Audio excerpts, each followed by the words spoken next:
मेरे प्यारे देशवासियों,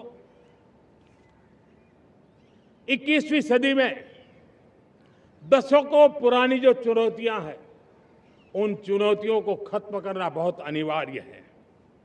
नक्सलवाद, माओवाद लाखों युवाओं के भविष्य को तबाह कर दिया, अनेक माताओं के दूधमल नौजवानों को छीन लिया, बर्बाद कर दिया, हर मां बाप के सपनों को चूर चूर कर दिया।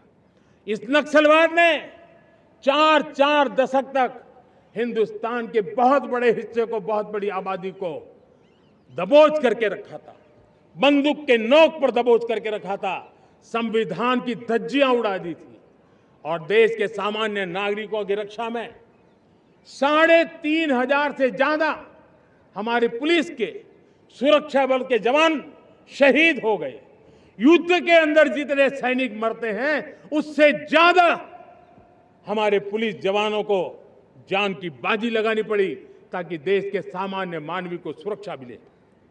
ये नक्सलवाद ने धरती को लहूलुहान कर दिया था। 2014 में आपने जब हमें मौका दिया, उसी दिन हमने संकल्प लिया था कि हम देश को नक्सलवाद से मुक्त करेंगे। और आज मुझे खुशी है कि नक्सली माओवादी हिंसा आखिरी सांस भी शायद रहने की अब तो ताकत नहीं रही है।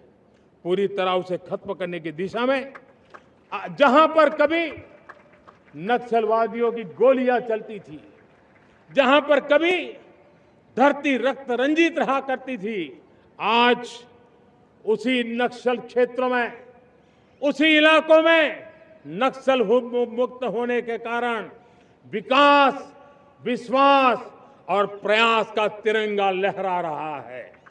मेरे प्यारे देशवासियों, लेकिन इस चुनौती को हमने कम नहीं आंकना है। इस चुनौती से हमें और भी सावधान रहने की जरूरत है।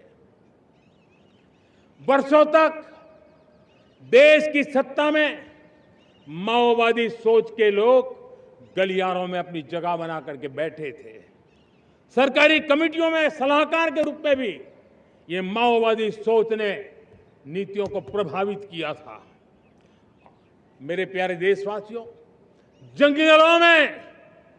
जंगलों में हमें हथियारी नक्सलों का खात्मा बुलाने में, उस संकट से देश को मुक्त कराने में सफलता मिली है।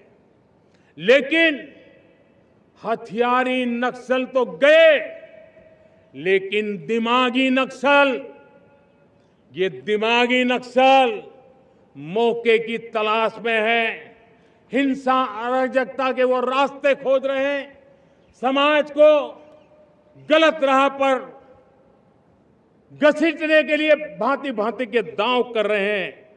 इन दिमागी नक्सलियों को पहचानना होगा, इन दिमागी नक्सलियों को आइसोलेट करना होगा और राष्ट्र को विकसित राष्ट्र बनाने की मुख्य धारा की ओर देश की युवा पीढ़ी को जोड़ना होगा।